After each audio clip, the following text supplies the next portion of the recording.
En esta ocasión realizaremos la parte principal del diseño de levas, que es la creación del diagrama de movimientos. Aquí se revisará el siguiente ejemplo. Una leva de placa con seguidor de movimiento alternativo se impulsará con un motor de velocidad constante a 150 RPM. El seguidor debe partir de una detención, acelerar hasta una velocidad uniforme de 25 pulgadas sobre segundo, mantener esa velocidad a lo largo de 1.25 pulgadas de subida, desacelerar hasta la parte superior de la elevación, que será un total de 3 pulgadas, retornar y quedar en detención por 0.1 segundos. Debemos determinar las especificaciones completas del diagrama de desplazamiento. Primero debemos plasmar los requerimientos en el diagrama SVAG, o bien diagrama de posición, velocidad, aceleración y tirón. Debemos completar luego este diagrama con movimientos que permitan la continuidad del movimiento de la leva y de sus derivadas. En esta ocasión lo dejaremos hasta la segunda derivada. Finalmente, deberemos especificar los parámetros de todos los movimientos, es decir, definirlos en duración angular y elevación total. Así, primero vamos a trazar 4 diagramas de desplazamiento, derivada del desplazamiento respecto del ángulo, segunda derivada y tercera derivada. Estos los vamos a relacionar con velocidad, aceleración y tirón.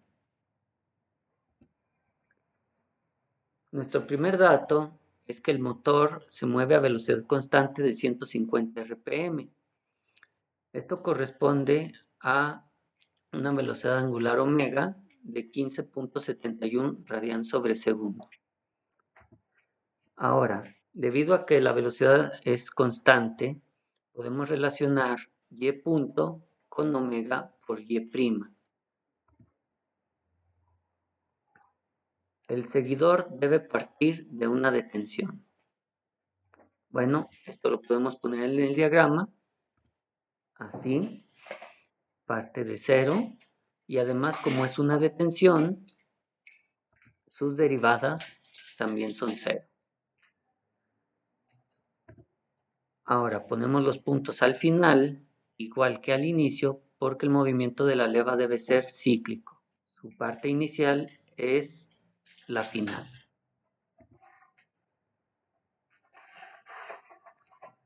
Entonces, parte de una detención y debe acelerar hasta una velocidad uniforme de 25 pulgadas sobre segundo. Para plasmar esto en nuestro diagrama, vamos a calcular y' al final del movimiento 1 como esta velocidad dividida entre omega, lo que nos da 1.592 pulgadas sobre radian. Tenemos esta velocidad y', pero ha transcurrido el tiempo y por lo tanto la rotación de la leva. La leva ha girado y se ha desplazado un ángulo beta 1, mientras que en lo que alcanza esta velocidad se ha elevado una altura L1, los cuales desconocemos. Siguiente dato, debemos mantener esta velocidad a lo largo de 1.25 pulgadas de subida. Si vamos a mantener la velocidad, significa que debe ser constante. Por lo tanto, en el movimiento 2, la velocidad se mantiene de 1.592 durante 1.25 pulgadas de subida. Ahora, mientras hace esto, se tiene un desplazamiento angular beta 2. De este triángulo semejante podemos ver que la pendiente y' 2 será 1.25 entre beta 2, o bien beta 2 será de 0.785 radianes. Como la velocidad es constante, la aceleración y el tirón serán 0.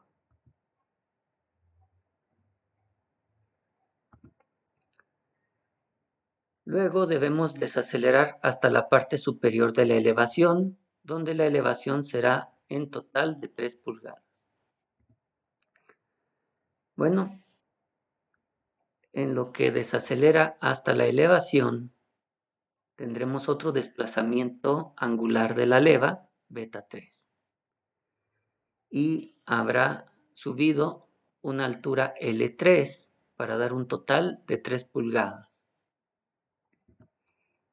Ahora, este último punto lo ponemos en 0, dado que si es la parte superior de la elevación, la velocidad debe ser 0, ya que solo le queda retornar.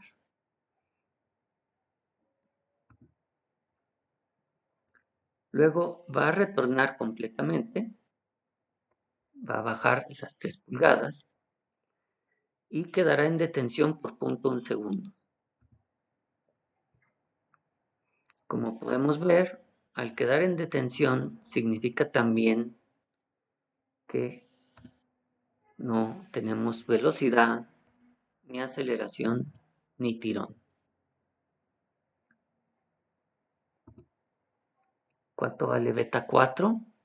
No sabemos, pero sabemos que el movimiento de detención dura 0.1 segundos y si la velocidad es constante, podemos calcular el ángulo como omega por tiempo. Y con esto calculamos la duración del último movimiento. Con esto hemos plasmado todos los requerimientos del problema en nuestro diagrama. Sin embargo, el diagrama debe ser completado de tal manera que los movimientos sean continuos en Y, Y' y Y bi', opcionalmente en Y tri'. Debemos definir para el movimiento 1 qué tipo de movimiento tendremos en la elevación, su altura y su duración. El movimiento 2 ya está definido, dado que debe ser un movimiento de velocidad constante. Y además tenemos calculada su altura y su duración. Para la siguiente elevación tampoco sabemos el tipo de movimiento ni sus datos. En el retorno, lo único que sabemos es que va a regresar las 3 pulgadas que se había elevado anteriormente. Y finalmente tenemos un movimiento de detención, el cual por definición tiene altura de 0, dado que no se mueve, y su duración es de 1.571 radianes. Vemos entonces que hay varias cosas por definir. Actualmente tenemos las siguientes restricciones. L1 más 1.25 más L3 es igual a 3. Es decir, la suma de las elevaciones debe ser igual a lo que se retorna. La suma de todos los movimientos angulares debe ser igual a una vuelta, dado que el movimiento es cíclico, se debe repetir cada vuelta. Estas dos restricciones son geométricas y se pueden observar en el diagrama de desplazamientos para Y. Las demás restricciones las observamos en los diagramas de las derivadas. Para el movimiento 1, vemos que al inicio del movimiento su velocidad debe ser 0 y al final su velocidad debe ser mayor de 0. Además, en su aceleración debe de comenzar y de terminar en 0. No ponemos restricciones en Y', dado que estamos permitiendo que ésta pueda ser discontinua. Para la segunda elevación, o movimiento 3, vemos que al inicio del movimiento su velocidad debe ser mayor que 0 y al final del mismo igual a 0. También sabemos que para este movimiento se inicia con aceleración cero, aunque no sabemos bien cómo debe terminar. Eso dependerá de la elección.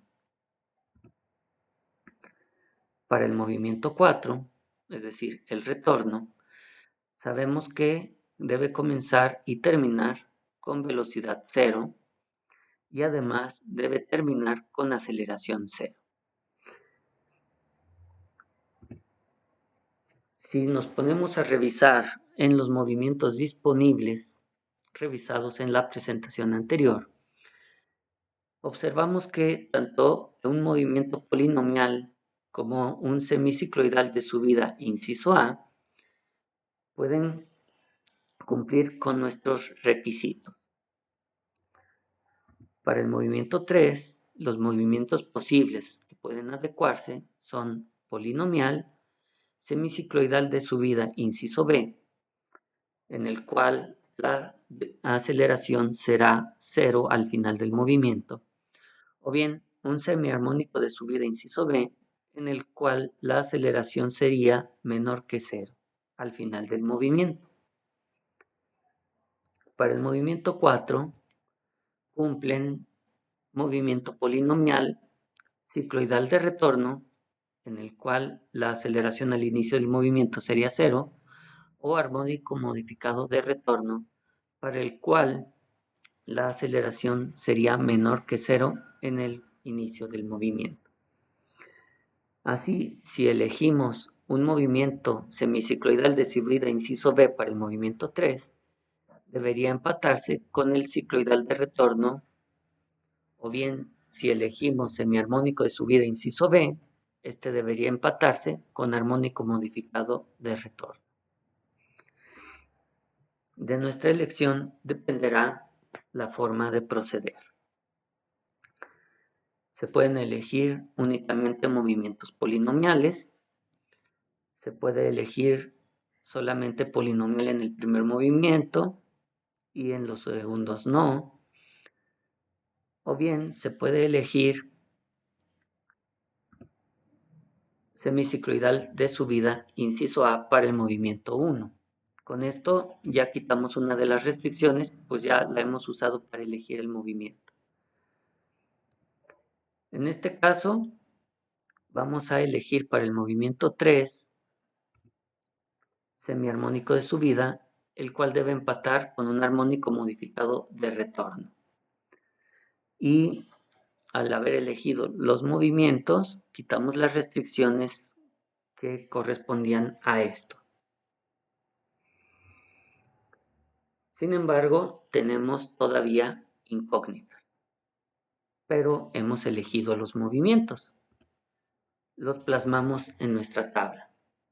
Nos falta conocer algunas elevaciones y duraciones de movimientos. Bien, vamos a graficar el movimiento 1 y observamos que el movimiento 1 debe conectarse con el movimiento 2. El final del 1 es el inicio del 2. Y en el diagrama de velocidad observamos que la velocidad al final de 1 debe ser igual a la velocidad al inicio del movimiento 2. Sustituyendo las ecuaciones que definen al movimiento semicicloidal, vemos que al final del movimiento su valor de velocidad es 2L1 sobre beta 1. Y eso debe ser igual a 1.592. Tenemos el movimiento 2 y ahora graficamos el movimiento 3. El movimiento 3 debe empatar de la misma forma con que el final del movimiento 2 en velocidad debe ser igual que el inicio del movimiento 3 en velocidad. Sustituyendo ecuaciones, tenemos la relación 1.592 debe ser igual a pi por L3 entre 2 beta 3. Finalmente, al unir el movimiento 4, este debe corresponder en aceleración con el movimiento 3. Al sustituir los valores al final y al inicio de los movimientos, tenemos la ecuación mostrada.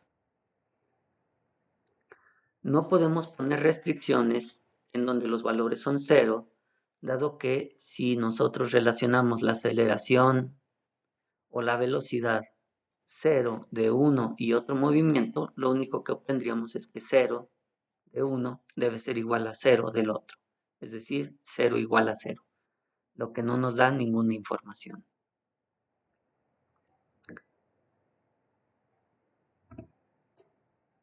Observamos que actualmente tenemos en la tabla 5 incógnitas, L1, L3, beta 1, beta 3 y beta 4.